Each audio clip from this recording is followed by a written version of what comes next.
Do you ever feel the quiet whisper of exhaustion deep within your bones?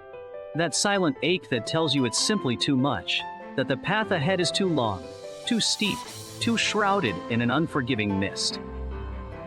It's a feeling many of us know, a universal language of weariness that settles over the heart like a heavy shroud.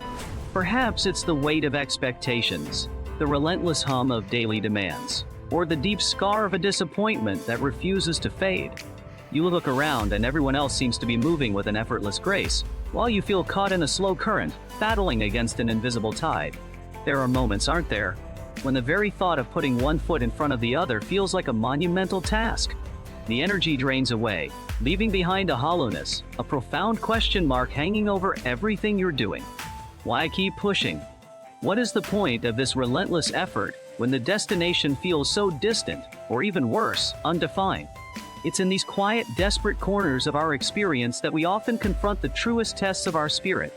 We crave a moment of surrender, a place to simply lay down the burden and cease the struggle.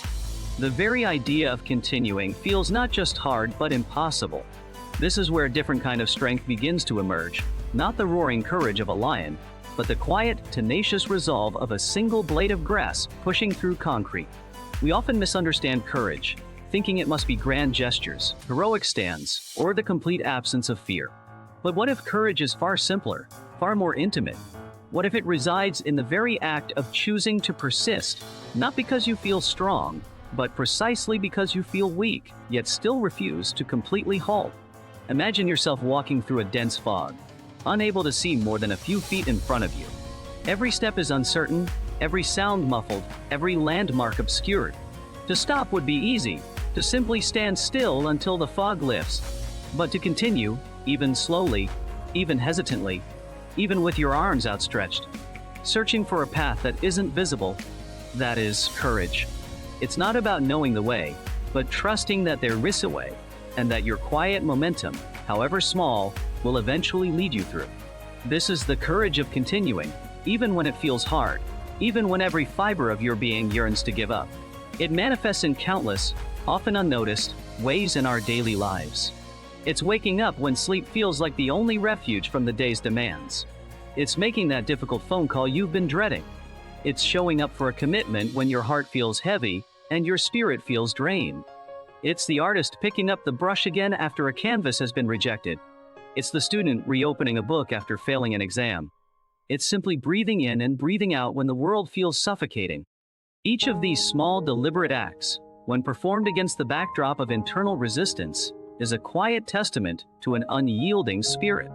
They are not triumphs of power, but triumphs of persistence. When we are truly honest with ourselves, it's often not the big failures that break us, but the slow erosion of hope that comes from continuous, unrewarded effort. We ask ourselves, how much more can I take? How much more can I give? And the answer, if we listen closely, isn't always a definitive roaring more, but sometimes a gentle, persistent, just a little bit longer. This just a little bit longer is the seed of true courage.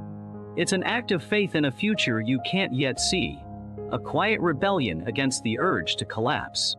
It acknowledges the pain, the exhaustion, the doubt, and says, yes, this is incredibly hard, and yet, I will take another breath.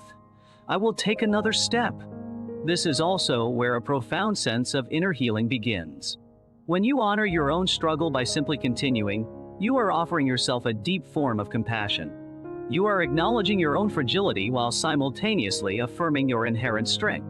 There is no shame in feeling the burden, in stumbling, in wanting to quit. The shame only arises when we judge ourselves for these very human experiences. Instead, what if we recognize that the very act of putting one foot in front of the other, through the mire, through the pain, through the uncertainty, is an act of profound self-love? It's a promise to yourself that you are worth the effort, that your journey, however arduous, is valuable. And in this quiet acceptance, there is peace. Not the peace of reaching a destination, but the peace found in the journey itself, in the honest acknowledgement of its difficulty, and in the quiet, profound dignity of continuing. The truth is, sometimes the greatest victory isn't in overcoming a challenge with ease, but in showing up for it day after day, hour after hour, even when it feels like everything within you is screaming to stop. The courage to simply continue when it feels hard is not a grand statement to the world.